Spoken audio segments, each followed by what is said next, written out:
베이징 칭화대 광장에 세워진 비판투쟁 집회에 칭화대 물리학 교수이자 예원재의 아버지 예저타이의 제자들인 거죠. 你胡说！爱因斯坦他有奶便是娘。 장안의 화제인 흑백 요리사.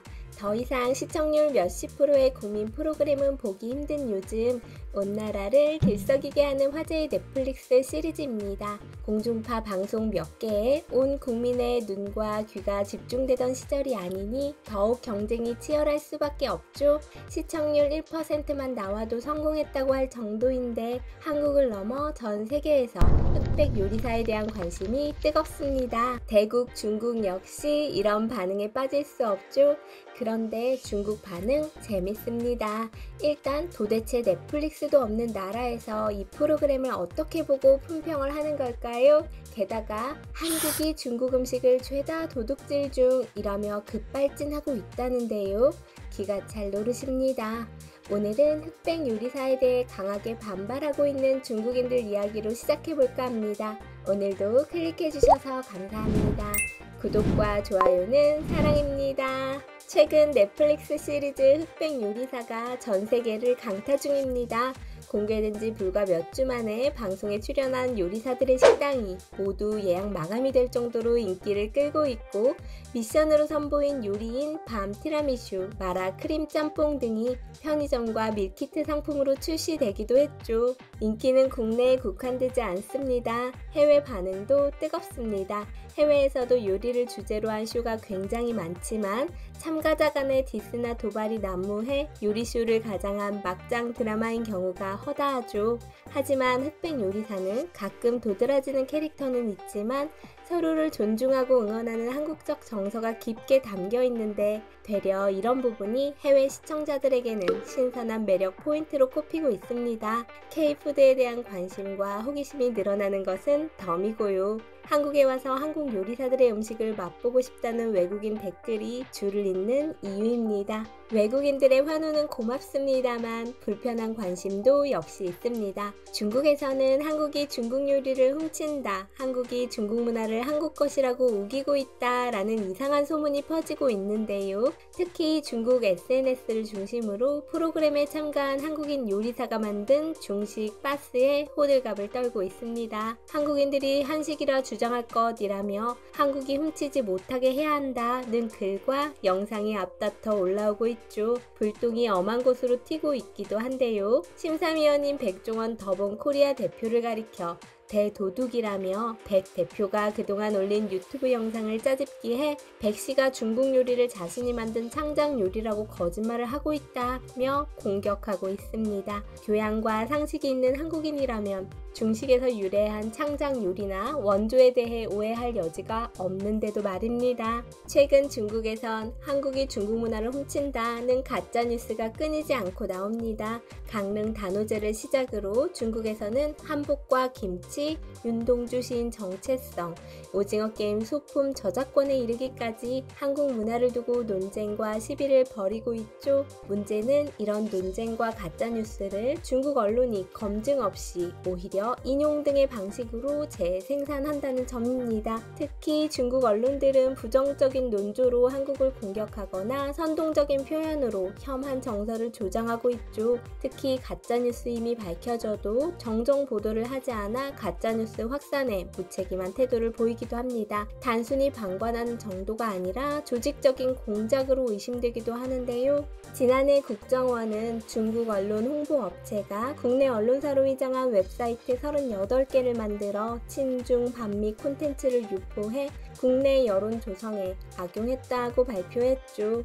이들 사이트 서버는 중국 등 해외에 두고 운영하면서 국내 언론 기사를 불법으로 변조 가공해 친중 여론을 유도한다고 하네요. 그러고 보니 가끔 유튜브에 달리는 요상한 댓글들도 의심이 갑니다. 현재 중국인들의 반응만 보면 자신의 중화 문화에 대단히 자긍심이 높고 사랑하는 것처럼 보이지만 실상은 그렇지만은 않습니다. 불과 몇십 년 전 모든 과거를 적폐로 규정하고 모조리 때려부순 전력이 있기 때문이죠. 그토록 자랑하는 중국 요리 역시 큰 고난을 겪어야 했습니다. 바로 야만적인 문화 대혁명 이야기입니다. 중국 경제, 문화, 역사 등 전반에 걸쳐 수백 수천 년 이상의 퇴보를 가져온 문화 대혁명은 중국 요리에까지 영향을 미쳤습니다. 궁중 예식을 기록한 문헌 다수가 타도해야 할 봉건 잔재로 간주되어 소실되었는데 대표적인 사례가 만한전석으로 요리들의 순서, 즉 조합법을 영영 알 수 없게 되었죠. 만한전석은 청나라 때 고안된 요리로 청황제 강희제가 직접 고안에 지시했다고 추정되는데요. 지배민족인 만주족과 피지배민족인 한족 사이의 화합을 도모하기 위해 만주족과 한족의 요리를 잔치에서 다같이 성대하게 차려냈던 코스 요리라고 전해집니다만 지금은 알 수 없습니다. 청나라가 망한 지 불과 100년밖에 안 되었는데 말이죠. 프랑스 코스 요리처럼 순번을 지키는지 그냥 한꺼번에 늘어놓는지 등의 예식 자체가 어떻게 진행되었는지를 알 수가 없게 된 데다가 무조리 불태워 먹은지라 기록을 찾을 수가 없으니 청나라 시절 만한전석에 대해 알고 있던 환관을 찾아 최면 요법까지 했다고 하죠. 하지만 애석하게도 중국 대륙 본토에서 복원은 실패로 끝나서 지금의 만한전석은 그저 값비싼 샥스핀 같은 요리를 코스로 먹는 수준이라고 합니다. 이렇듯 중국인들이 자랑하는 수천 년 요리의 전통은 문화 대혁명으로 거의 끊어져 버렸는데요. 수도였던 베이징에는 명청시대부터 이어진 수백 년의 역사를 자랑하는 음식점들이 많았으며 황실 요리에 버금가는 고급 음식을 취급하는 곳이 많았다고 하죠. 하지만 이런 유의 음식점들은 홍위병의 공격을 받고 가게명을 죄다 향양, 동풍 따위의 근본 없는 이름으로 개명할 수밖에 없었습니다. 고급 양고기 샤브샤브 요리집이었던 동래순에는 원래 유명 소설가 라오서의 휘호, 노점 신풍이란 간판이 걸려 있었지만 홍위병에게 찢겨나갔고 가게 이름도 민족 찬청이라는 공산당식 이름으로 개명당했죠. 건융제가 혼자 몰래 와서 먹고 갔다고 하는 샤오마이의 전설인 도일처 역시 영경 소매관이란 족보 없는 이름이 되고 말았습니다. 당시 홍위병들은 음식점을 멋대로 점령하고 요리사들에게 농민과 노동자를 위한 요리를 하라고 강요했는데요.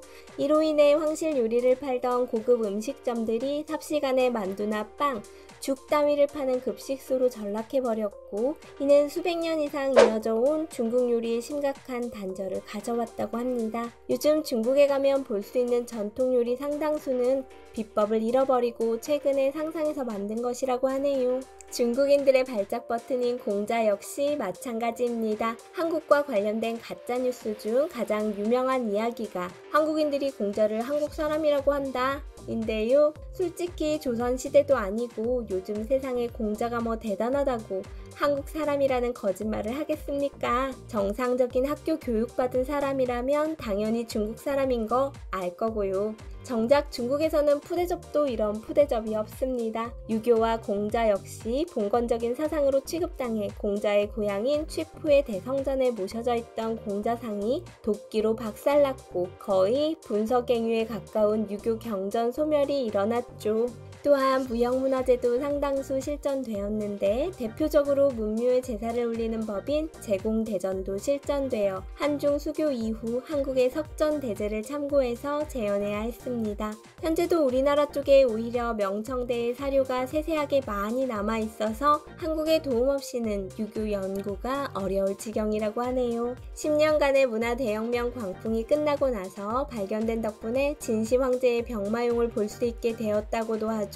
아이러니하게도 한국이 오히려 중국 문화를 중국보다 잘 보존한 국가가 되었을 지경입니다. 김치, 한복, 축구 등등 뭐만 하면 나오는 원조 논란에 도둑질 논란이 문화 대혁명 때 자신의 손으로 때려 부수고 불태워버린 열등감에서 나오는 게 아닌가 싶기도 하네요. 안타깝기는 하지만 근거도 없는 원조 논란 그만하고 한국 콘텐츠 도둑 시청이나 부끄러워했으면 합니다. 오늘은 인기 시리즈 흑백 요리사와 관련 관련된 중국 반응을 중심으로 이야기 드렸습니다. 오늘도 저희 재미슈가 준비한 소식 함께 해주셔서 감사합니다. 구독과 좋아요, 알림 설정 부탁드리며 다음 시간에 더욱 재미난 소식으로 찾아뵙겠습니다.